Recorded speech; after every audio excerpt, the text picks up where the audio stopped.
والصلاة والسلام على سيد الأنبياء والمرسلين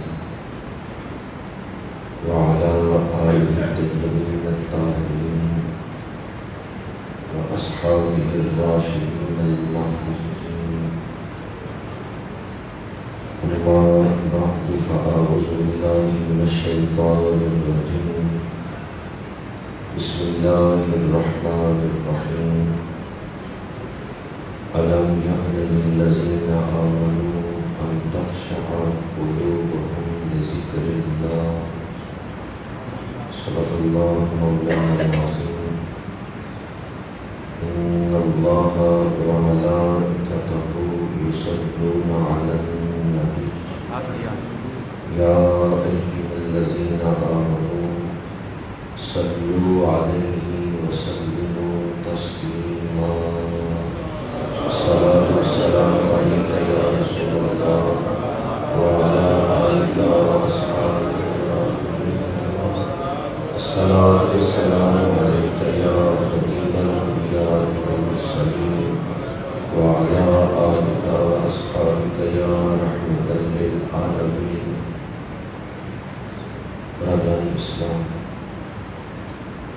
اللہ کریم کا شکر ہے جس نے ہمیں درس قرآن مجید کی سعادت فروز محفل میں حاضری کی توفیق عطا فرمائی ہے۔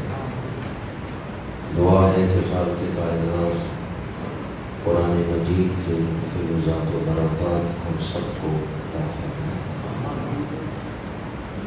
درس قرآن مجید میں کل میں نے آپ کے سامنے اس موضوع پر گفتگو کی تھی کہ زندگی کا حسن مثبت رویے ہیں۔ دو چیزیں ہیں جو انسان کو ناکام بنا دیتی ہیں، ان میں سے ایک چیز جہالت ہے اور دوسری سستی ہے۔ جسے منزل کا پتہ نہیں وہ بھی منزل پہ نہیں پہنچ سکتا، اور جسے منزل کا تو پتہ ہو لیکن وہ راستے پہ نہ چلے وہ بھی منزل پہ نہیں پہنچتا۔ منزل پہ وہی پہنچتا ہے جسے علم بھی ہے اور اس راستے پہ بھی چلے جو راستہ منزل پہ پہنچانے والا ہے۔ بعض چیزیں رکاوٹ بن جاتی ہیں جو انسان کو اس راستے پر چلنے نہیں دیتی۔ ان رکاوٹوں میں سے ایک رکاوٹ یہ ہے کہ آدمی ڈرتا ہے لوگوں کی ملامت سے کہ لوگ کیا کہیں گے۔ لوگوں کی ملامت سے ڈرتے ہوئے وہ راہ حق پر چلتا نہیں، دینی احکامات کو چھوڑ دیتا ہے اور رسم و رواج کو اپنا لیتا ہے، اللہ کے حکم کو چھوڑ دیتا ہے اور رسموں کو رواجوں کو اہمیت دیتا ہے، اس لیے کہ لوگ کیا کہیں گے۔ تو ایک بہت بڑی رکاوٹ جو ہے وہ لوگوں کی ملامت ہے۔ آج میں آپ کے سامنے اس موضوع پر گفتگو کروں گا کہ ملامت راہ حق سے نہ روکے۔ اللہ تعالیٰ مجھے حق گوئی کی توفیق عطا فرمائے۔ قوت کا سرچشمہ اللہ تعالیٰ کی ذات ہے۔ سب سے بڑی طاقت اللہ کی ذات ہے۔ ابھی آپ نے نماز پڑھی اور متعدد مرتبہ یہ تکبیر آپ نے کہی اللہ اکبر۔ اس کا کیا مطلب ہے؟ اللہ سب سے بڑا ہے۔ ہمارا خالق کون ہے؟ ہمارا مالک کون ہے؟ اور رازق کون ہے؟ آئے کس کی طرف سے ہے اور جانا کس کے پاس ہے؟ تو پھر ڈرنا کس سے چاہیے؟ برادری سے، لوگوں سے، کہ لوگ کیا کہیں گے۔ فکر تو یہ ہونی چاہیے کہ اللہ کیا کہے گا، فکر تو یہ ہونی چاہیے کہ اللہ کا رسول کیا کہے گا۔ لیکن ہمیں یہ تو فکر نہیں کہ اللہ کیا کہے گا، ہمیں فکر ہے لوگ کیا کہیں گے۔ اللہ ہمارا خالق ہے، یہ وجود جو بنایا ہے یہ اللہ نے بنایا ہے۔ اس کی ڈیزائننگ کس نے کی ہے کہ آنکھیں کہاں ہوں گی اور کان کہاں ہوگا، یہ فیصلہ کس کا ہے؟ اللہ کا۔ تو جس نے ہمیں بنایا ہے، جس کی طرف سے آئے ہیں اور جس کے پاس جانا ہے، فکر تو اسے راضی کرنے کی ہونی چاہیے۔ لیکن ہمیں فکر ہے دوستوں کو راضی کرنے کی، لوگوں کو راضی کرنے کی۔ ہم لوگوں کو راضی کرنے کے لیے اللہ کو ناراض کر دیتے ہیں۔ اس لیے کبھی ملامت کو، لوگوں کے تبصرے کو راہ حق کی رکاوٹ نہ بننے دیں۔ لوگوں کی ملامت کی پرواہ تو وہ کرے جو اپنا دین لوگوں کی خواہشات کے مطابق تشکیل دے۔ کیا آپ اپنا دین لوگوں کی خواہشات کے مطابق تشکیل دے سکتے ہیں کہ جس طرح لوگ چاہتے ہیں اس طرح کا ہم دین اپنا لیں؟ ایسا ممکن ہے؟ ہو ہی نہیں سکتا۔ تو جو لوگوں کو راضی کرنے کے لیے اللہ کا حکم توڑ رہا ہے، اس کے نہاں خانہ دل میں کہیں کوئی ایسا جذبہ چھپا ہوا ہے کہ وہ لوگوں کو اہمیت زیادہ دے رہا ہے اور اللہ کو پس پشت، اللہ کے حکم کو پس پشت رکھ رہا ہے۔ اس کا باطن، اس کا اندر اللہ کے آگے نہیں جھکا، لوگوں کے آگے جھکا۔ اس لیے اس نے فکر کی لوگ ناراض نہ ہو جائیں۔ اس کا اندر لوگوں کے آگے جھکا ہوا ہے، اس کا باطن لوگوں کے آگے جھکا ہوا ہے، اس لیے اسے فکر ہے لوگوں کو راضی کرنے کی۔ اگر اس کا دل، اس کا اندر، اس کا باطن رب کے سامنے جھکتا تو پھر فکر ہوتی رب کو راضی کرنے۔ میں آپ کو ایک پیمانہ دے رہا ہوں جس سے آپ اپنے آپ کو تول سکتے ہیں، اپنے ایمان کو تول سکتے ہیں کہ میرے اندر ایمان کتنا ہے، مضبوط ہے یا کمزور ہے۔ اپنے آپ کو تولنے، اپنے ایمان کو تولنے کا پیمانہ کیا ہے، اس بات کا جائزہ لیں۔ میرا دل فکر کس چیز کی کرتا ہے، لوگوں کو راضی کرنے کی یا اللہ کو راضی کرنے کی؟ کس کو راضی کرنے کی فکر ہونی چاہیے؟ میں نے کئی دفعہ مشاہدہ کیا ہے کہ کہیں نماز جنازہ ہو، وہاں نماز جنازہ میں شرکت کے لیے جائیں، ابھی کچھ وقت ہے نماز جنازہ میں باقی، عصر کا وقت ہو، قریب کسی مسجد میں چلے جائیں نماز پڑھنے کے لیے، وہاں نماز عصر کے وقت 2 صفیں ہوں گی، 3 صفیں ہوں گی، لیکن نماز عصر پڑھ کے باہر نکلے نماز جنازہ پڑھنے کے لیے تو وہاں 11 صفیں ہوں گی۔ اب کسے راضی کرنے کی فکر ہے لوگوں؟ نماز عصر تو نہیں پڑھیں گے لیکن نماز جنازہ دوڑ کی پڑھیں گے۔ اللہ ناراض ہو فکر نہیں، بندہ نہ ناراض ہو۔ بندوں کو راضی کرنے کے لیے اپنے رب کو ناراض کیا، اس کی فکر ہی نہیں ہے، اور بندوں کو راضی کرنے کی فکر ہے، اپنے ایمان کو تولنے کے لیے، ورنہ قیامت کے دن تو میزان پہ ہر چیز تل ہی جائے گی۔ آج اپنے ایمان کو میزان پہ تول لیں کہ میرا دل فکر کس کی کرتا ہے، کون ناراض نہ ہو، سارا جہان ناراض ہو جائے، اللہ ناراض نہ ہو، اللہ کا رسول ناراض ہو۔ سارا جہان میرے اوپر راضی ہو، مجھے کچھ نہیں دے سکتا اگر اللہ کی مرضی نہ ہو، اور سارا جہان میرے اوپر راضی ہو، مجھے کچھ نہیں دے سکتا اگر اللہ کی مرضی نہ ہو، اور سارا جہان میرے اوپر ناراض ہو، مجھ سے کچھ چھین نہیں سکتا اگر اللہ عطا کرے۔ اللہم لا مانع لمن آتیت، اللہم لا مانع لما آتیت ولا معطی لما منعت۔ پروردگار جو تو عطا کرے کوئی روک نہیں۔ تو پھر فکر کس کی ہونی چاہیے؟ کون ناراض نہ ہو؟ اللہ۔ میں نے چند ایک پہلو آپ کے سامنے بیان کیے، ویسے اس پر اتنی ضرورت نہیں ہے، اہمیت دلانے کی، احساس پیدا کرنے کی۔ جس کے دل میں اللہ کی محبت ہوگی، جس کا دل سرشار ہوگا محبت سے، وہ لوگوں کی فکر نہیں کرے گا، وہ اللہ کو راضی کرنے کی فکر کرے گا۔ دو عالم سے کرتی ہے بیگانہ دل کو، عجب چیز ہے لذت عاشق۔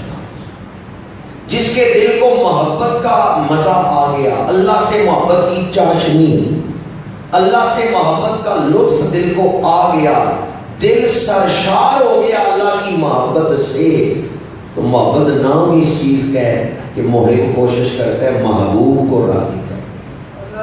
او نہ رسے جس دی میں توڑے رسے ساری میں، سارا جگ رس جائے تو فکر نہیں، وہ نہ ناراض ہو جو میرا آقا۔ قرآن مجید نے اسی بات کو بیان کیا، سورہ مبارکہ المائدہ آیت نمبر 56 میں، یا ایھا الذین آمنوا من یرتد منکم عن دینہ فسوف یأتی اللہ بقوم یحبهم ویحبونہ۔ فرمایا اے ایمان والو، تم میں سے جو کوئی اپنے دین سے پھرے گا تو ان قریب اللہ ایسے لوگ لے آئے گا کہ وہ اللہ کے پیارے ہوں گے اور اللہ ان سے پیار کرتا ہے۔ وہ اللہ ان سے پیار کرتا ہے، وہ اللہ سے پیار کرتا ہے۔ یحبہم، اللہ ان سے پیار کرتا ہے، ویحبونہ، اور وہ اللہ سے پیار کرتے ہیں۔ اذلۃ علی المؤمنین، مسلمانوں کے لیے وہ بڑے نرم ہوں گے۔ اعزۃ علی الکافرین، اور کافروں پر بڑے سخت ہوں گے۔ تبصرہ نہیں کروں گا، آپ خود ہی جائزہ لے لیں کہ آج کون اس کیٹاگری میں پورا اترتا ہے، کہ مسلمانوں کے لیے نرم ہوں گے اور کافروں کے حق میں سخت ہوں گے۔ دشمن مقابلے کے وقت وہ پشت نہیں دکھائیں گے۔ یجاہدون فی سبیل اللہ، اللہ کی راہ میں لڑیں گے۔ ولا یخافون لومۃ لائم، یہ وہ حصہ ہے جس کے لیے میں نے آیت پڑھی، ولا یخافون لومۃ لائم، اور کسی ملامت کرنے والے کی ملامت کا اندیشہ نہیں کریں گے، کسی ملامت کرنے والے کی ملامت کا اندیشہ نہیں کریں گے۔ وہ اس سے نہیں ڈریں گے کہ لوگ کیا کہتے ہیں، ان کے دل میں فکر یہ ہوگی اللہ ناراض ہے۔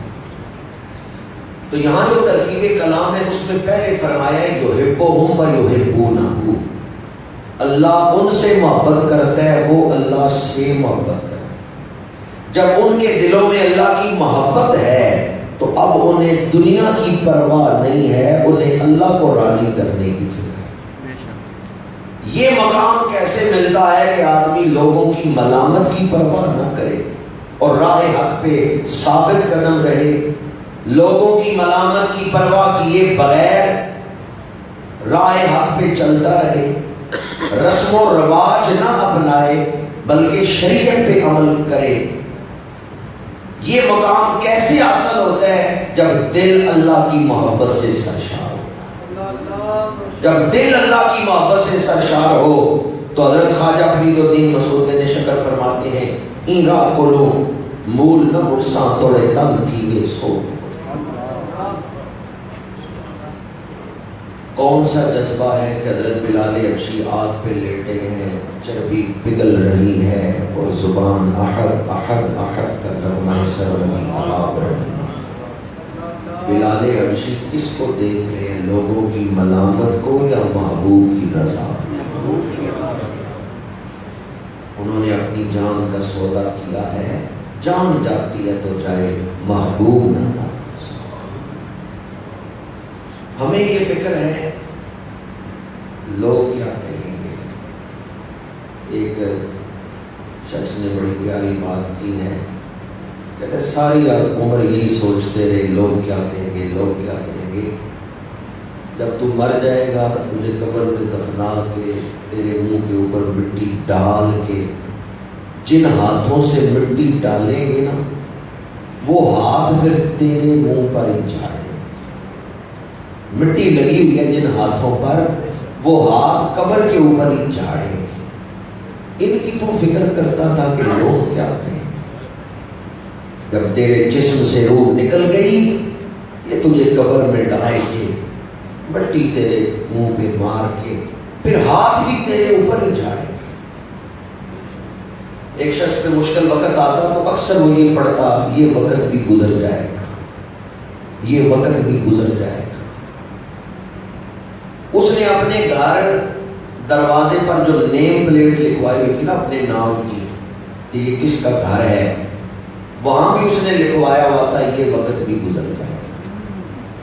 اور جب وہ فوت ہونے لگا تو اپنی اولاد کو وصیت کی میری قبر پہ جو کتبہ لگاؤ نا اس پہ بھی لکھ دینا یہ وقت بھی گزر جائے گا. پریشانی آتی کہتا یہ وقت بھی گزر جائے گا، خوشی ملتی یہ وقت بھی گزر جائے گا.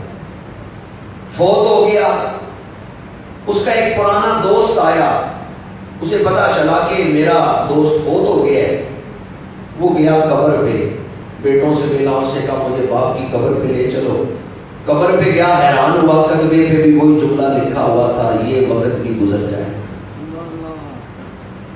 اس نے کہا بھی تمہارا باپ ہر مشکل وقت میں، خوشی کے وقت میں، اوکھے سوکھے وقت میں یہ کہتا تھا یہ وقت گزر جائے گا، پر قبر پہ لکھوانے کا کیا مطلب ہے؟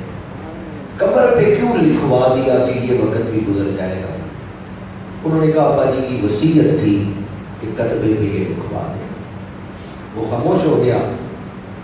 کوئی 20-25 سالوں کے بعد وہ شخص اسی قبرستان میں آیا تو کیا دیکھا کہ قبرستان کا وہ حصہ جہاں اس کے دوست کی قبر تھی وہاں اب مکان بن چکا، قبرستان ختم ہو چکا، قبر کا نشان ہی کوئی نہیں.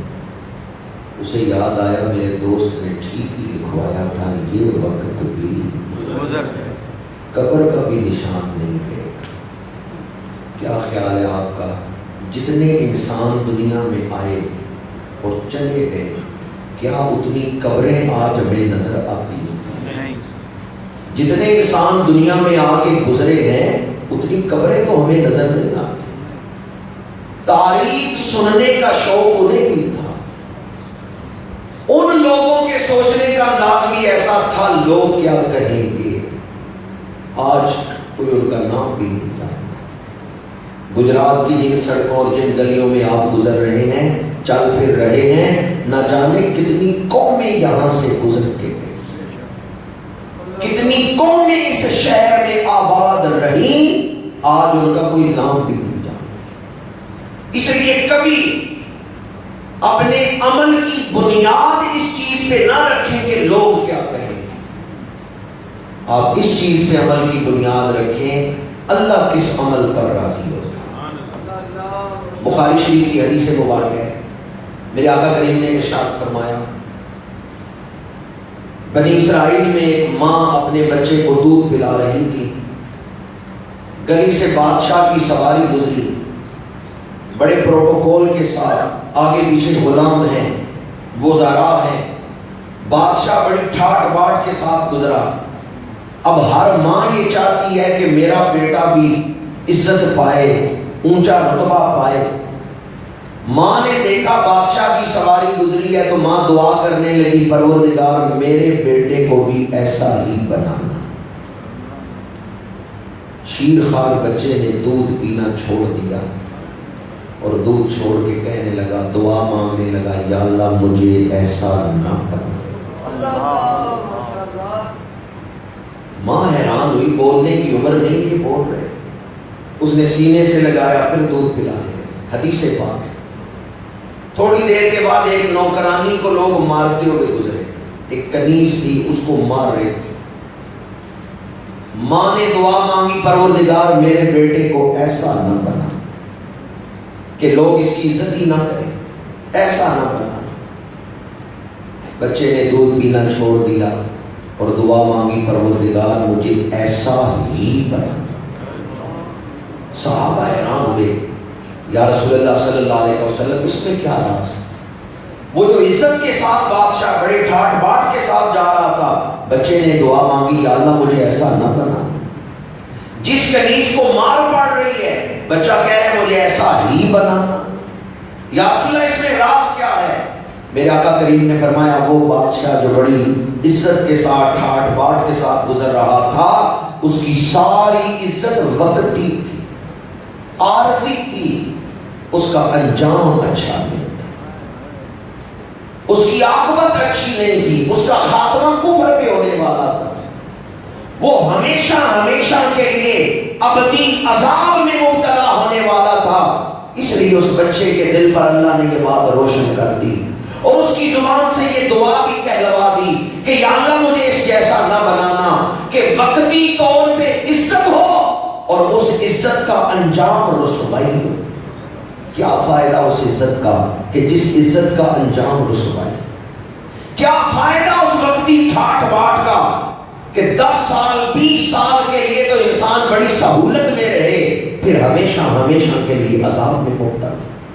اور پھر حضور نے فرمایا کہ وہ کنیز جسے لوگ مار رہے تھے، لوگوں کی نظر میں وہ مجرم تھی، پر اللہ کی نظر میں وہ ولیہ، سبحان اللہ، اس کا انجام بڑا اچھا تھا، اللہ کا قرب پانے والی عورت تھی۔ لوگ برا سمجھیں پر انسان اللہ کے نزدیک مقرب ہو، یہ اچھا انجام۔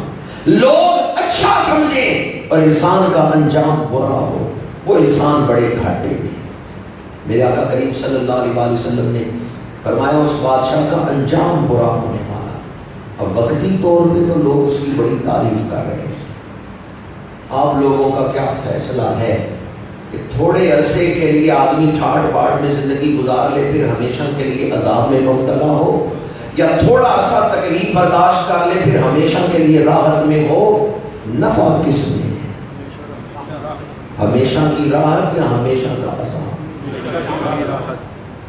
اگر ہمیشہ کی راحت، ابدی راحت، ہمیشہ کے لیے اللہ کا قرب، مقام انعام، یہ آپ کا فیصلہ ہے کہ وہ آدمی جو مقام انعام تک پہنچ گیا، اللہ کے قرب کے مقام پہ فائز ہو گیا، وہ کامیاب ہے، تو پھر یہ فکر نہ کریں لوگ کیا کہیں، یہ فکر کریں اللہ کیا کہیں۔ ہمارے ہاں ماحول کا جبر، یہ جو میں بات کر رہا ہوں اسے دوسرے لفظوں میں بیان کروں تو اس طرح ہے کہ لوگ کہتے ہیں ماحول کا جبر ہے، حالات اجازت نہیں دیتے۔ اسے پوچھیں تم داڑھی شریف نہیں رکھتے ہو؟ کہتا ہے جس دفتر میں میں کام کرتا ہوں کسی نے بھی نہیں رکھی ہوئی، میں رکھوں گا تو لوگ سارے میرا مذاق اڑائیں گے، اس لیے نہیں رکھی۔ اور دل تھام کے ذرا سنیں، ہم میں سے 99% لوگ یہاں بے عمل ہیں شادیوں کے موقع۔ کوئی نہیں اپنی عورتوں کو سمجھائے گا کہ رواج نہ کرو اور شریعت پہ عمل۔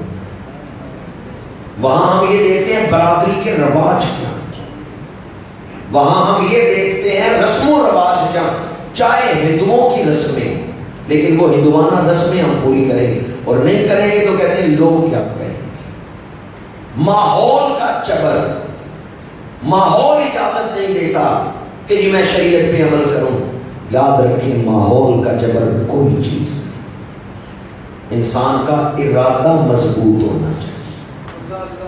اگر ماحول کا جبر شریعت پر عمل کرنے سے روکتا تو حضرت حر بن یزید ریاحی جو کربلا کے میدان میں یزیدی لشکر میں کھڑے تھے، 22,000 کے لشکر میں کھڑے تھے، اس لشکر میں تھے جس کے پیچھے بادشاہ کی طاقت تھی، دولت ہے، تلواریں ہیں، اقتدار ہے، اس لشکر میں حر بن یزید ریاحی کھڑے ہیں اور سامنے امام علی مقام کا لشکر 72 آدمی، وہاں موت سامنے نظر آ رہی ہے۔ حر نے بادشاہ کا لشکر چھوڑ دیا، حر نے دنیا داروں کا یزیدیوں کا لشکر چھوڑ دیا، حسینی لشکر میں آ کے کھڑے ہوئے۔ اگر ماحول کا جبر آدمی کو نیکی سے روکتا تو 22,000 کو چھوڑ کے 72 میں آ کے کھڑے نہ ہور نے 22,000 کو چھوڑا، 72 میں آ کے کھڑے ہوئے۔ جب سواری کو ایڑی لگائی تو اس انداز کے ساتھ یہ نعرہ ہور کا تھا جس وقت فوج شام سے نکلا کہ دیکھو یوں نکلتے ہیں جہنم سے خدا۔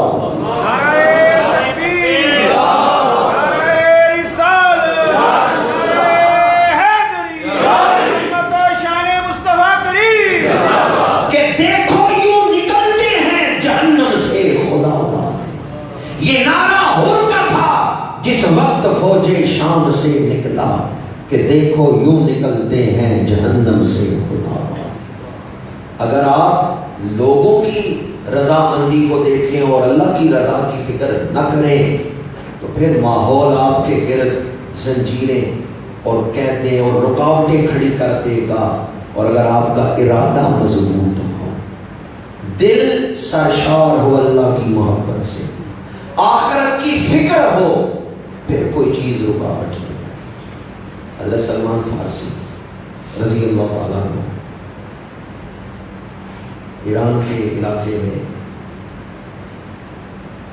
ایک شاہانہ بادشاہوں کی محفل ہے، حکمرانوں کی محفل ہے، اس میں آپ سکیب بنا کے بھیجے گئے ہیں۔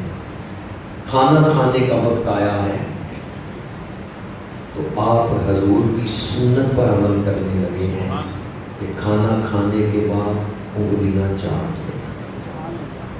تو آپ کے ساتھ ایک رفیق سفر ہے، وہ عرض کرتے ہیں حضور یہ لوگ کیا کہیں گے؟ تو آپ ناراض ہوئے اور فرمایا اترکو سنت رسول اللہ لہؤلاء السفہاء، کیا ان بے وقوفوں کے لیے میں حضور کی سنت کو چھوڑوں؟ اترکو سنت رسول اللہ لہؤلاء السفہاء، کیا ان بے وقوفوں کے لیے میں رسول اللہ کی سنت کو چھوڑوں؟ حضرت سلمان فارسی نے بتا دیا کہ جس نے سنت رسول پر عمل کرنا ہے وہ لوگوں کے چہروں کی طرف نہیں دیکھے گا، وہ ملامت کو قبول کرے گا، اس میں بھی اللہ نے اجر رکھا ہے، لیکن وہ اپنا قدم شریعت مطالعہ کے مطابق ہی اٹھائے گا۔ حضرت عبداللہ جن کا پہلے نام عبدالشمس تھا، جب میرے آقا کریم نے ہجرت فرمائی، مکہ سے مدینہ منورہ تشریف لائے، تو عبدالشمس مکے میں تھے۔ دل کلمہ پڑھ چکا تھا لیکن ابھی انہوں نے اعلان نہیں کیا تھا، اپنے ایمان کا اظہار نہیں کیا تھا۔ چچا کے پاس آئے کیونکہ یہ یتیم تھے تو چچا نے پرورش کی تھی، اور چچا سے کہا میرا محبوب مکہ چھوڑ کے مدینے چلا گیا ہے، تو اب میں بھی مکہ چھوڑ کے مدینہ منورہ جانا چاہتا ہوں۔ چچا نے کہا تو نے اسلام قبول کر لیا؟ انہوں نے فرمایا ہاں میں نے اسلام قبول کر لیا۔ چچا آگ بگولا ہو گیا، چونکہ وہ تو کافر تھا۔ اس نے کہا تمہارے تن پہ جو لباس ہے یہ میں نے خرید کے دیا، تمہارے پیروں میں جو جوتے ہیں یہ میں نے خرید کے دیا، اگر مدینہ منورہ جانا ہے تو جسم سے لباس اتار دو، پیروں سے جوتے اتار دو۔ اب عشق نے کیا فیصلہ کیا، ایک لمحہ تاخیر میں لباس اتار دو، پیروں سے جوتے اتار دو۔ اسی گھر میں اسی مکان کی چھت کے نیچے آپ کی والدہ بھی رہتی تھی۔ برہنہ بدن ماں کے پاس گئے ہیں اور کہا میری ماں ایک بار پہلے بھی میں برہنہ بدن پیدا ہوا تھا، آج پھر میرا جسم ننگا ہو گیا، میرے بدن کو ڈھانپ لے۔ ماں نے اپنے سر سے چادر اتار دی۔ جناب عبدالشمس نے اس چادر کے دو حصے کیے ہیں، ایک حصے سے ستر ڈھانپا ہے، دوسرا حصہ سر پہ لیا ہے، ماں سے اجازت مانگی ہے اور مکے سے چلے ہیں مدینہ۔ اب جن لوگوں نے سفر کیا ہوا ہے وہ جانتے ہیں مکہ شریف سے مدینہ منورہ کا سفر، عرب کی دوپہر، تپتی ریت اور ننگے پیر۔ جناب عبدالشمس نے لباس اتار دیا۔ چچا نے کہا تھا یہ میرا خرید کے دیا ہوا ہے، اگر حضور کے پاس جانا ہے تو اتار دو۔ آگے میں پڑھ رہا تھا خواجہ صاحب کا کلام، این را کلو مول نہ مرساں توڑے تن تھیوے سو ٹکڑے، اور فریدہ حاجت نہیں اسی ہک دیدار دے پکڑے۔ ننگے پیر چل پڑے مدینہ منورہ کی طرف، اور راستے بھر رو رو کے پوچھا پاؤں کے چھالوں نے، بستی کتنی دور بسالی دل میں بسنے والوں۔ جناب عبدالشمس مدینہ منورہ کے قریب پہنچے۔ میرے آقا کریم نے فرمایا صحابہ آج باہر نکل کے اس غلام کا استقبال نہ کریں جو میری خاطر لوگوں کے تانے برداشت کر کے آ رہا ہے، جو میری خاطر تن کا لباس قربان کر کے آ رہا ہے، جو ننگے پیر میری طرف آ رہا ہے۔ آج ہم نے حضور کے لیے کس کا تانا برداشت کیا؟ آج ہم نے اپنے محبوب کے وصل کے لیے کیا قربانی پیش کی؟ جناب عبدالشمس ننگے پیر دو چادروں میں لپٹے ہوئے مدینہ منورہ کے قریب پہنچے۔ میرے آقا کریم استقبال کر کے نکلے، بازو پھیلائے، اور کس طرح استقبال کیا؟ مرحبا بکا یا اصل بچا دین، اے دو چادر کے ٹکڑے اوڑھ کے آنے والے، میں اللہ کا نبی تجھے خوش آمدید کہتا ہوں۔ عبدالشمس کہتے ہیں جن کا نام بعد میں عبداللہ رکھا گیا، حضرت عبداللہ فرماتے ہیں میں بڑے دکھ لے کے آ رہا تھا، لوگوں کے تانوں کے تیر اپنے جسم پہ برداشت کر کے آ رہا تھا، میرا دل بڑا دکھا ہوا تھا، لیکن اللہ کے رسول نے جب بازو پھیلا کے فرمایا مرحبا بکا یا ذل مجادین، میرے سارے دکھ دور ہو گئے، میرے سارے غم دور ہو گئے۔ بریلی کے تاجدار کہتے ہیں ان کی کوئی یاد آ جائے تو غم دور ہو جاتا، اور جب حضور خود بازو پھیلا کے خوش آمدید، اعلیٰ حضرت کہتے ہیں ان پہ نثار کوئی کیسے ہی رنج میں ہو، جب یاد آ گئے ہیں سب غم بھلا دیے۔ نعرہ تکبیر، نعرہ رسالت، نعرہ حیدری، ان پہ نثار کوئی کیسے ہی رنج میں ہو، جب یاد آ گئے ہیں سب غم بھلا دیے۔ ان کی یاد اتنی سکون آور ہے، ان کی یاد اتنی راحت آفرین ہے، ان کی یاد سے دلوں کو سکون ملتا ہے۔ تو اگر خود حضور بازو پھیلا کے خوش آمدید، بددعا کا چہرہ سامنے، اور حضور بازو پھیلا کے کسی کو مرحبا کرے۔ جناب ذل مجادین حضرت عبداللہ فرماتے ہیں کہ میرے دل میں دکھ بڑے تھے، لیکن حضور نے جب مرحبا کہا میں سارے دکھ بھول گیا۔ یہ جو بازو پھیلا کے خوش آمدید کہنے کا منظر ہے، اس کو جناب مولانا عبدالرحمن جامی نے بھی اپنی ایک نعت میں بیان کیا۔ جامی کہتے ہیں قیامت کے دن، حدیث پاک ہے بخاری شریف میں موجود ہے، قیامت کے دن اولاد آدم تمام نبیوں کے دروازوں سے پھر پھر آ کے جب حضرت عیسیٰ کے دروازے پہ آئے گی، حضرت عیسیٰ کہیں گے آج یہ کام کروا سکتے ہیں تو خاتم النبیین محمد الرسول اللہ ہی کروا سکتے ہیں، آج یہ کام کوئی اور نہیں کروا سکتا، شفاعت کبریٰ کا دروازہ کوئی اور نہیں کھلوا سکتا، جاؤ ان کے دروازے پہ جاؤ جنہیں اللہ نے ختم نبوت کا تاج پہنا کے دنیا میں بھیجا تھا۔ لوگ آئیں گے حضور کے دروازے پہ تو حضور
کے آئے، بڑے غم ہو دل میں، اور جس کے غم خار حضور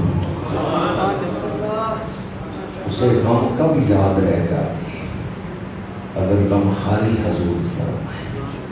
یہ دن رات آنکھیں نم کس لیے ہیں غم خار آقا تو غم کس لیے ہے؟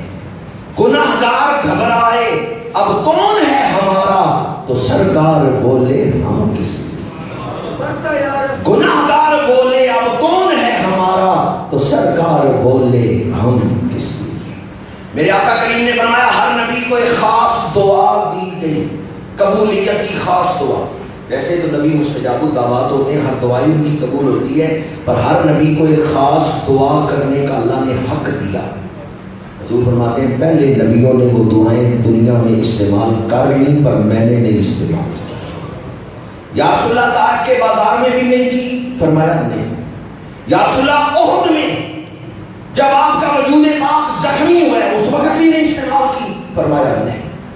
یا رسول اللہ اتنے کٹھن دن گزرے آپ نے وہ دعا نہیں استعمال کی، وہ کس دن کے لیے رکھی ہے؟ میرے آقا کریم نے فرمایا جب قیامت کے دن گناہگار اپنے سروں پہ گناہوں کی کچھڑیاں اٹھا کے امید شفاعت لے کے آئیں گے، میں وہ خاص دعا اس دن اللہ کی بارگاہ میں ہم گناہ کریں اور حضور ہماری بخشش کی فکر کریں، پھر ہمیں بھی حضور کو راضی رکھنے کی فکر کرنی چاہیے یا نہیں کرنی چاہیے؟ ہم فکر کریں دنیا ناراض نہ ہو، ہم فکر کریں برادری ناراض نہ ہو، اور حضور کی شریعت مطالعہ کی فکر ہی نہ کریں۔ جب ہمارے یہاں شادیوں میں کسی نامحرم کے ساتھ دولہا ہاتھ ملاتا ہے تو اس وقت شریعت محمدیہ کا مذاق اڑا ہے۔ ہمارے ہاں بعض جگہیں ایسی ہیں جہاں شادیوں میں صرف نکاح کے وقت ہی بس شریعت کا خیال رکھا جاتا ہے، ورنہ تو کسی مقام پر شریعت کا خیال نہیں رکھا جاتا۔ وہ محبوب مکرم جو دنیا میں اپنے وجود پاک پہ اذیت برداشت فرمائیں اور دعا کو بچا کے رکھے قیامت کے لیے، آج امت کو بھی چاہیے کہ کوئی بھی قدم اٹھاتے ہوئے اس محبوب کو یاد کرے۔ اعلیٰ حضرت نے اسی لیے فرمایا جو نہ بھولے ہم غریبوں کو رضا، یاد ان کی اپنی عادت کیجیے۔ لا یخافون لومۃ لائم، لوگوں کی فکر نہ کریں کہ لوگ کیا کہیں گے، یہ فکر کریں حضور کیا کہیں گے، میرے محبوب کیا کہیں گے۔ خواہش تو ہم سب کی یہ ہے کہ کاش معاشر میں جب ان کی آمد ہو اور بھیجے سب ان کی شوکت پہ سلام، مجھ سے خدمت کے قدسی کہیں، یعنی مجھ سے فرشتے کہیں کہ تم حضور کی بارگاہ میں درود پڑھو۔ ہاں رضا اعلیٰ حضرت تو خیر بہت بڑے عاشق ہیں، سلطان العاشقین ہیں، لیکن ہم میں سے ہر شخص کی یہ خواہش ہے کہ حضور کی آمد اور ہم درود پڑھنے والوں میں شامل ہوں۔ تو آج دنیا میں بھی تو اس کا التزام فرمائیں، آج دنیا میں بھی تو اس کا اہتمام کریں کہ کوئی رسم کوئی رواج آپ کو حضور کے دین سے دور نہ کرے۔ فکر ہو دل میں کہ کہیں میرا محبوب نہ مجھ سے ناراض ہو جائے، لوگ جو کہتے ہیں کہتے رہیں، میرا محبوب نہ مجھ سے ناراض ہو۔ اخلاص کی یہ نشانی ہے۔ میں اس کے لیے بڑی آسان سی مثال دے رہا ہوں، اگر آپ غور کریں گے تو یہ مضمون آپ کے دل کی گہرائیوں تک اتر جائے گا کہ لوگوں کی مدح و ذم کی فکر نہیں کرنی چاہیے۔ حضرت ذوالنون مصری رحمۃ اللہ تعالیٰ علیہ سے کسی نے پوچھا اخلاص کسے کہتے ہیں؟ کشف المحجوب میں حضرت دادا صاحب نے اس بات کو لکھا ہے۔ حضرت ذوالنون مصری رحمۃ اللہ تعالیٰ علیہ سے کسی نے پوچھا اخلاص کسے کہتے ہیں؟ تو آپ نے 4 چیزیں بیان کی، ان میں سے ایک چیز یہ تھی کہ لوگوں کی مدح و ذم سے تیرا دل بے نیاز ہو جائے، لوگ تعریف کریں تیرا دل خوش نہ ہو، لوگ مذمت کریں تیرا دل دکھے نہ، تو صرف یہ دیکھے میں نے حق کا ساتھ دینا، میں نے شریعت پہ عمل کرنا ہے، لوگوں کی مدح و ذم سے دل بے نیاز ہو جائے۔ جس کا دل لوگوں کی مدح و ذم سے بے نیاز ہو جائے وہ مخلص ہوتا ہے. دل کیا ہو جائے لوگوں کی مدح و ذم سے بے نیاز. یہ وقت ہم سب پہ گزرا ہے. بچہ پیدا ہو رہا ہے تو ماں اٹھاتی ہے یا چچا اٹھاتا ہے, ماموں اٹھاتا ہے, کوئی رشتہ دار اٹھاتا ہے, کہتا ہے چاند جیسا بیٹا ہے, بڑا سونا بیٹا اللہ نے دیا ہے. اس وقت جب آپ ماں کی گود میں تھے اور شیر خوار تھے, کوئی تعریف کرتا تھا, خوش ہوتے تھے؟ چند لوگ ہی بولے, باقیوں کو تو پتہ ہی نہیں تھا کہ تعریف ہوتی بھی ہے یا نہیں. اور اس وقت آپ روتے تھے اور ماں کہتی تھی یہ بڑا ہی رونے والا بچہ اللہ نے دے دیا. آپ ماں کی جھڑکیں سن کے پریشان ہوتے تھے. رسول اس کی فرماتے ہیں اس بچے کی طرح ہو جاؤ.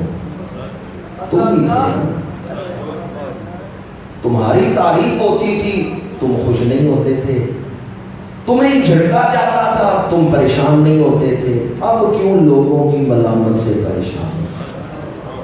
اب کیوں اتنی ٹینشن لے لیتے ہو؟ فلاں ہوتا کون ہے مجھے اس طرح کہنے والا؟ کہتے ہیں وہ بچہ جو شیر خارگی کی عمر میں ہے اس کی تعریف کرے خوش نہیں ہوتا, اس کو جھڑکے ناراض نہیں ہوتا, وہ اپنے دل پہ اثر ہی نہیں لیتا آپ کے کہنے کا. دنیا والوں کی باتوں سے کان بند کر لو. اس بات کو آپ پہ کھڑی نے لکھا ہے کہ عشق جنہ دی ہڈی رچیا کنا تھیوں ڈورے غیراں دی گل سن دے نہ ہی ٹر دے اپنی ٹور. عشق جنہ دی ہڈی رچیا کنا تھیوں ڈورے غیراں دی گل سن دے نہ ہی ٹر دے اپنی ٹور. کتنے لوگ ایسے ہیں جو لوگوں کی باتوں سے متاثر ہو کر صراط مستقیم کو چھوڑ بیٹھے. صرف اس وجہ سے وہ راہ حق کو چھوڑ بیٹھے کہ دنیا کیا کہے گی, لوگ کیا کہیں گے. اپنی زندگی, اپنے اعمال اور اپنی سوچ کی بنیاد لوگوں کی رضامندی کو نہ بنائیں. اپنا دین لوگوں کی خواہشات کے مطابق تشکیل نہ دیں.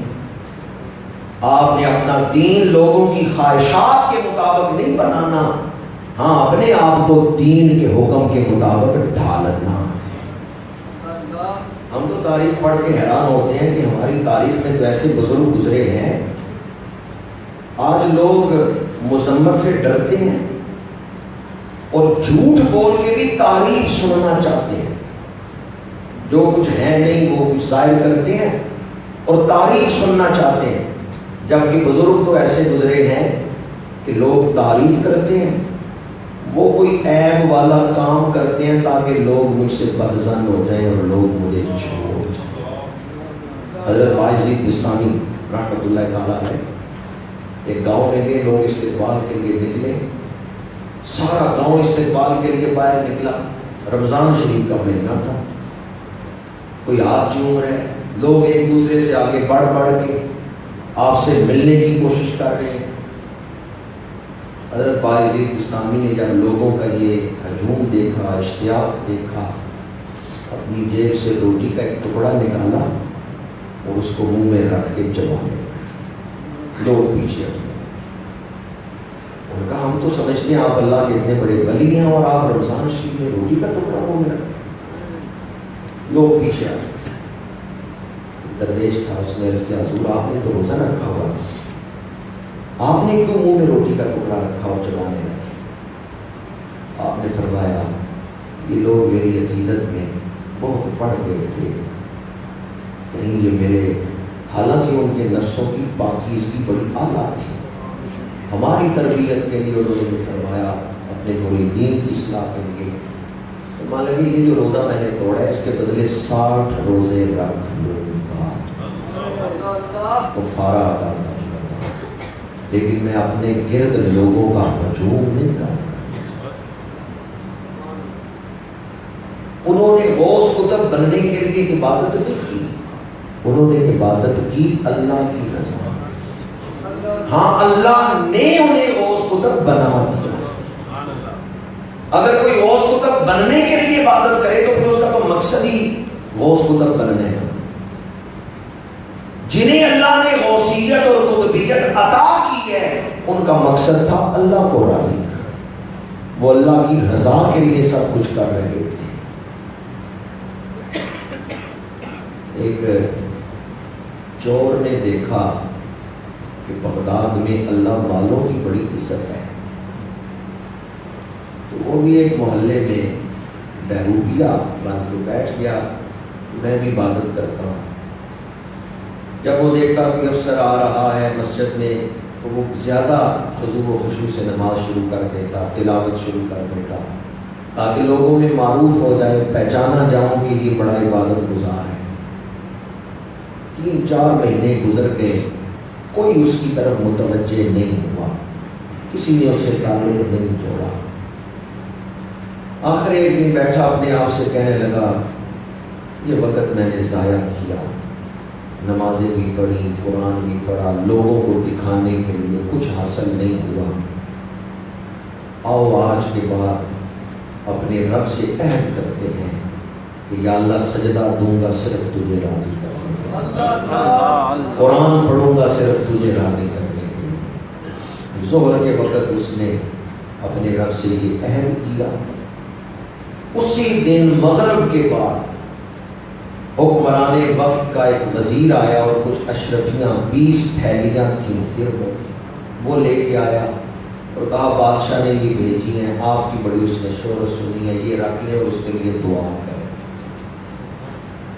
اس شخص نے مسکرا کے کہا یہ لے جاؤ واپس، آج ہی تو میں نے اپنے رب سے عہد کیا، آج ہی تو میں نے اپنے اعمال میں اخلاص پیدا کیا ہے۔ اس نے نہیں کی، وہ اپنے اس عہد پہ قائم رہا۔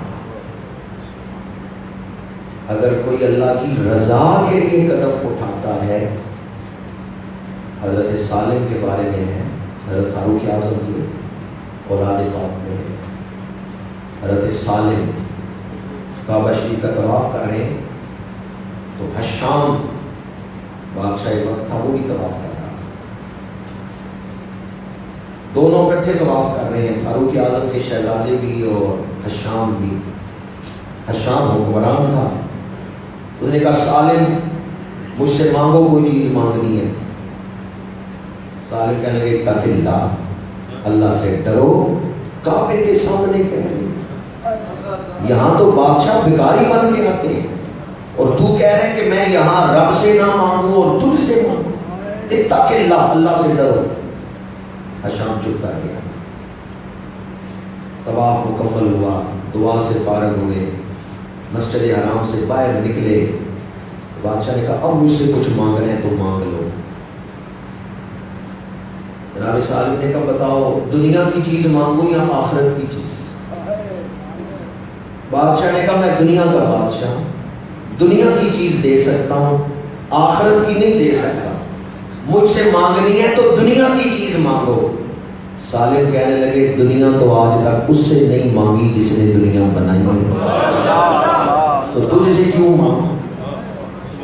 میں نے تو اس سے بھی جب مانگا ہے آخرت کو ہی مانگا۔ مولانا جلال الدین رومی آپ فرماتے ہیں کار پاکاں پر خود قیاس مکی، اگر کوئی دعا کے لیے اللہ کے آگے ہاتھ پھیلائے ہوئے ہو تو یہ نہ سوچ جو میں مانگتا ہوں وہی یہ بھی مانگ رہا تھا۔ جو نیک لوگ ہیں جنہوں نے اپنے نفس کا تزکیہ کیا ہے ان کے اعمال کو اپنے اوپر قیاس نہ۔ حضرت بایزید بستامی یا حضرت ذوالنون مصری، حضرت ذوالنون مصری کا تو تعلق ہی سلاسل روحانیت میں ملامتی سلسلے کے ساتھ، ملامتی سلسلے کے ساتھ، کہ کوئی ایسا کام کرتے ہیں جس کی وجہ سے لوگ ان پر ملامت کر رہے ہیں جبکہ ان کا باطن جو ہے وہ واصل باللہ ہے۔ اور آپ کو ذوالنون کیوں کہتے ہیں؟ نون کہتے ہیں مچھلی کو۔ تو آپ کشتی میں سفر کر رہے تھے، ایک تاجر بھی تھا، اس کا کوئی قیمتی ہیرا گم گیا، تلاشی دی گئی تمام مسافروں کی، کسی کے پاس سے نہیں نکلا۔ انہوں نے کہا یہ درویش ہے اس کے پاس ہوگا۔ بظاہر آپ کا جو حلیہ تھا وہ ملامتی سلسلہ کے بزرگوں کی طرح تھا، ان کا ان کی تلاشی لو، ہیرا نہیں نکلا، ان کا ان کو اٹھا کے پانی میں ڈال دو۔ آپ نے فرمایا تمہیں ہیرا چاہیے؟ کا دریا کی مچھلی ہو، موتی نکال کے لاؤ، ہر مچھلی اپنے منہ میں موتی لے لو۔ آپ نے ایک موتی پکڑا اور تاجر کو دیا، کہا جو تیرا موتی گم ہے یہ اس سے زیادہ قیمتی ہے۔ یہ فرمایا، پھر مچھلی سے کوئی کشتی سے پیر باہر رکھا اور پانی کے اوپر چلنے لگا۔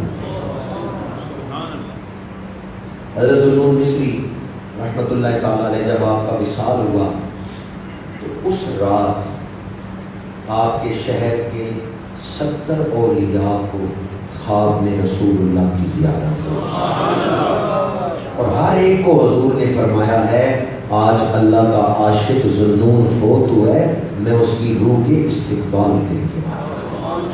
صبح وہ لوگ اٹھے اور دوڑے حضرت ذوالنون مصری کے گھر کی طرف۔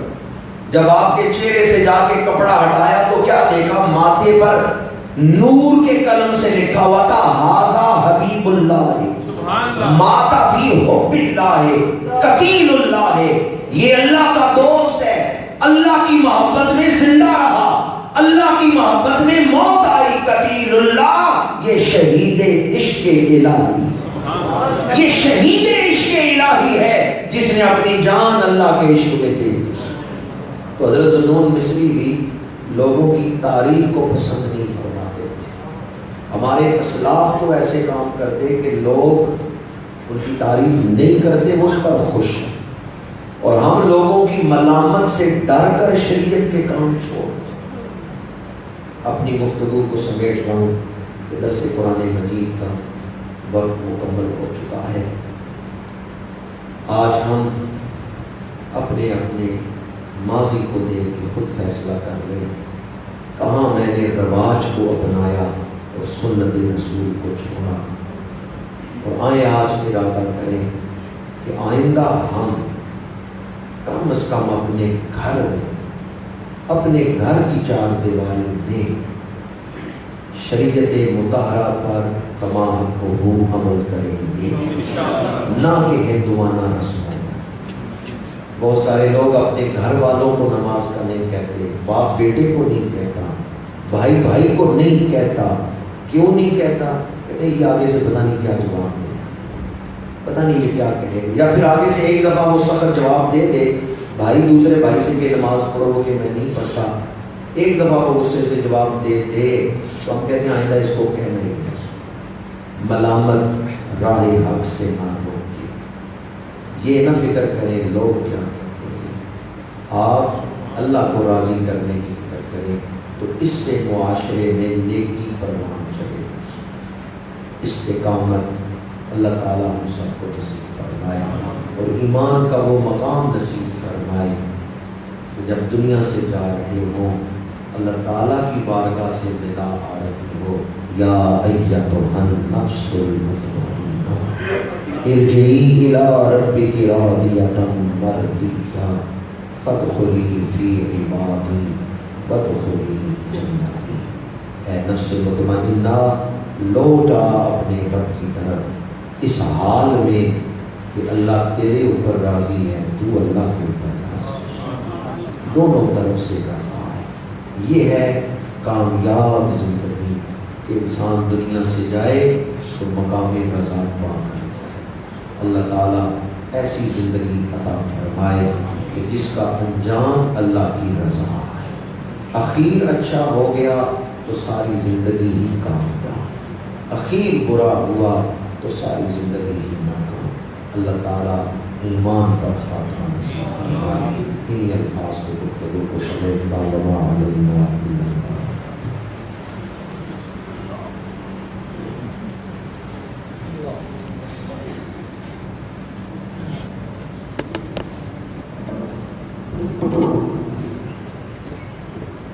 کعبے کے بدلوں دجا تم پہ کروڑوں درود، کعبے کے بدلوں دجا تم پہ کروڑوں درود، طیبہ کی شمس و ضحیٰ تم پہ کروڑوں درود، طیبہ کی شمس و ضحیٰ تم پہ کروڑوں درود، شافع روز جزا تم پہ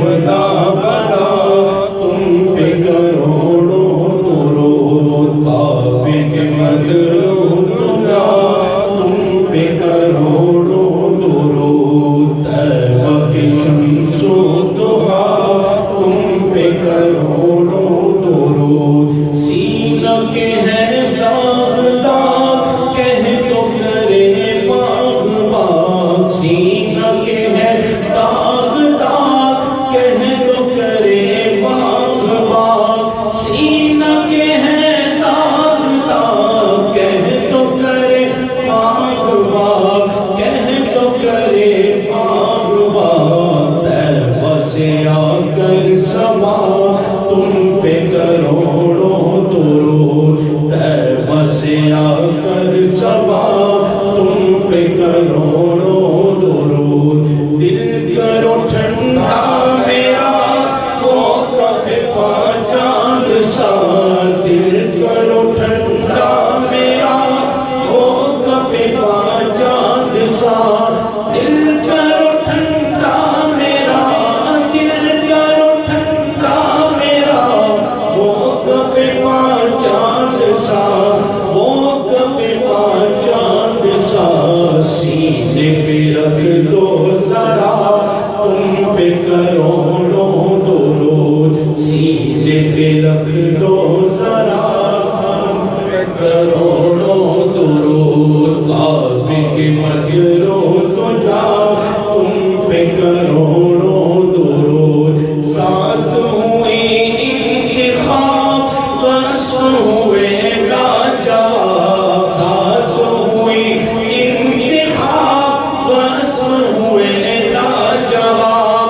ساز ہوئی انتخاب بس ہوئے لاجواب بس ہوئے لاجواب نام ہوا مصطفیٰ تم پہ کروڑوں درود نام ہوا مصطفیٰ تم پہ کروڑوں درود بے ہنروں بے تمیز کس کو ہوئے ہیں عزیز بے ہنروں بے تمیز کس کو ہوئے ہیں عزیز بے ہنروں بے تمیز کس کو ہوئے ہیں عزیز کس کو ہوئے ہیں عزیز ایک تمہارے سوا تم پہ کروڑوں درود کیوں کہوں بے کس ہوں میں کیوں کہوں بے بس ہوں میں کیوں کہوں بے کس ہوں میں کیوں کہوں بے بس ہوں میں کیوں کہوں بے بس ہوں میں تم ہو میں تم پر فدا تم پہ کروڑوں درود تم ہو میں تم پر فدا تم پہ کروڑوں درود آنکھ عطا کیجئے اس میں ضیاء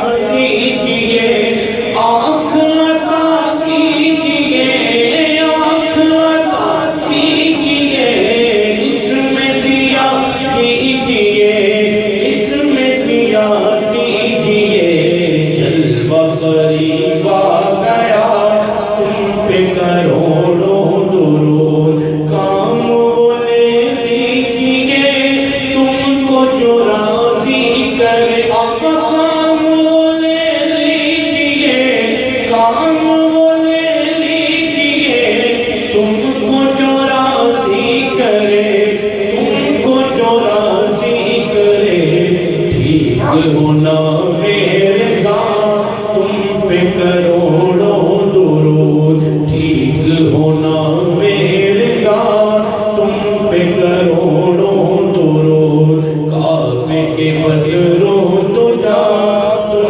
پہ کروڑوں درود طیبہ کے شمس و ضحیٰ تم پہ کروڑوں درود اللهم صل على سيدنا محمد وعلى آله وأصحابه وسلم لا لا لله نماز فجر ہم نے ادا کی عزت کی بارگاہ عالیہ میں درجہ قبولیت عطا فرما۔ درس قرآن مجید میں ہماری حاضری کو شرف قبولیت عطا فرما۔ درود و سلام کا نذرانہ جو امام الانبیاء کی بارگاہ عالی قدر عالی مقام میں ہم نے پیش کیا، الہی سے قبول فرما۔ الہی جن لوگوں نے اپنے دن کا آغاز نماز فجر پڑھ کے، درس قرآن سن کے اور صاحب قرآن ختمی مرتبت صلی اللہ علیہ وآلہ وسلم کی بارگاہ میں درود و سلام پڑھ کے کیا ہے، یا اللہ سارا دن ان لوگوں پہ اپنی رحمتوں کا نزول فرما۔ یہ جس طرف قدم اٹھائیں ہر قدم میں کامیابی عطا فرما۔ یا اللہ صبح صبح جو تیرے گھر آئے سر سجدے میں رکھے، یا اللہ انہیں اپنی حفاظت عطا فرما، اپنی پناہ عطا فرما، دو جہانوں کی بلائیاں عطا فرما، اپنی دائمی رحمتیں عطا فرما۔ ماہ رمضان المبارک کا پہلا عشرہ، آج 9 رمضان المبارک، پہلا عشرہ ہمارے ہاتھوں سے نکلتا جا رہا ہے، پہلا عشرہ اپنے اختتام کی طرف گامزن ہے۔ الہی اس سے پہلے کہ دوسرا عشرہ شروع ہو تو ہم سب کو اپنی دائمی رحمتیں عطا فرما۔ ہم چند دنوں کے لیے یا کچھ عرصے کے لیے رحمتوں کا سوال نہیں کرتے، ہم تو ہمیشہ ہمیشہ کے لیے رحمت کا سوال کرتے ہیں۔ دنیا میں، قبر میں، حشر میں، پل صراط پہ، ہر مقام پہ اپنی رحمتیں عطا فرما۔ جو روزے ہم نے رکھے وہ قبول فرما، جو نماز تراویح ادا کی وہ قبول فرما، جو عبادات ہم نے کی وہ قبول فرما، جو دن باقی ہیں خضوع و خشوع سے عبادت کی توفیق عطا فرما، اور ہمیں مستقل مزاجی سے الہی اپنی عبادت کے لیے قبول فرما۔ عبادت کا شوق ہمارے دلوں میں پیدا فرما، تڑپنے پھڑکنے کی توفیق دے، دل مرتضیٰ سوزے صدیق دے۔ الہی اس وقت مسجد میں مسلمانوں کا ایک اجتماع تیری بارگاہ میں سینکڑوں ہاتھ پھیلا کے دعا کر رہا ہے، الہی تمام حاضرین کی مشکلیں آسان فرما، پریشانیاں دور فرما، بیماروں کو شفا عطا فرما، جو پریشان حال ہیں ان کو سکون قلب عطا فرما، ہمارے گھروں میں خیر و برکت عطا فرما، اپنا محتاج رکھنا، کسی غیر کا محتاج نہ کرنا۔ تیرے خزانوں میں کوئی کمی نہیں، تیرے خزانے لامحدود ہیں، یا اللہ حاضرین کی جائز دلی حاجتیں پوری فرما۔ یا الہی ہر جگہ تیری عطا کا ساتھ ہو، جب پڑے مشکل شہے مشکل کشا کا ساتھ ہو۔ یا الہی بھول جاؤں نزا کی تکلیف کو، شادی دیدار حسن مصطفیٰ کا ساتھ ہو۔ اغثنا اغثنا اغثنا انت ولی فی الدنیا والآخرہ، توفنی مسلما والحقنی بالصالحین، وصلی اللہ تعالی علی رسولہ خیر خلقہ محمد وعلی آلہ وصحبہ۔